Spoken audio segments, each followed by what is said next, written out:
এইটা বাংলাদেশের এমন একটা ইউনিভার্সিটি যার যাত্রা শুরু হয় মাত্র ৮০ জন স্টুডেন্ট নিয়ে অ্যান্ড এই ক্যাম্পাসে কোনো রাজনীতি নেই। So welcome to Khulna university.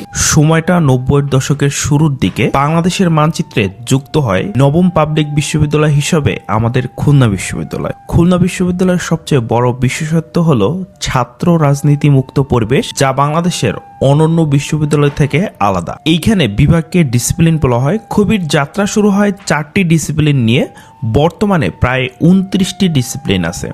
1991 সালে মাত্র ৮০ জন স্টুডেন্ট নিয়ে খুলনা বিশ্ববিদ্যালয়ের যাত্রা শুরু হয় এবং বর্তমানে প্রায় ৭,৫০০ স্টুডেন্ট এইখানে পড়াশোনা করতেছে।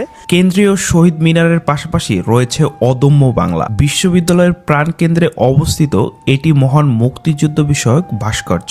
এছাড়াও কটকা স্মৃতি স্তম্ভ রয়েছে।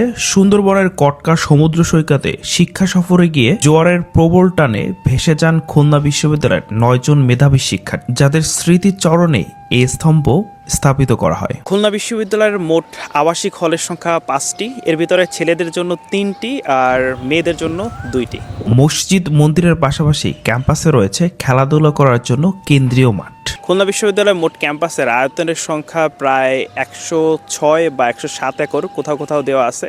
এছাড়াও খুবির দ্বিতীয় ক্যাম্পাস খুলনা শহর থেকে মাত্র 29 কিলোমিটার দূরে পাইকগাছায় অবস্থিত, যার আয়তন প্রায় 25 একর। পড়াশোনা করার জন্য কেন্দ্রীয় লাইব্রেরিতে ৪৫,০০০-এরও বেশি বই এবং ৫,০০০-এরও বেশি জার্নাল রয়েছে। এই ছিল মোটামুটি খুলনা বিশ্ববিদ্যালয় নিয়ে আজকের এই ভিডিও। আপনি যদি খুলনা বিশ্ববিদ্যালয়ের স্টুডেন্ট হয়ে থাকেন, আপনার সেশন কমেন্টে জানাতে পারেন এবং ভিডিওটি যদি ভালো লেগে থাকে অবশ্যই শেয়ার করে দিতে পারেন। Thank you so much.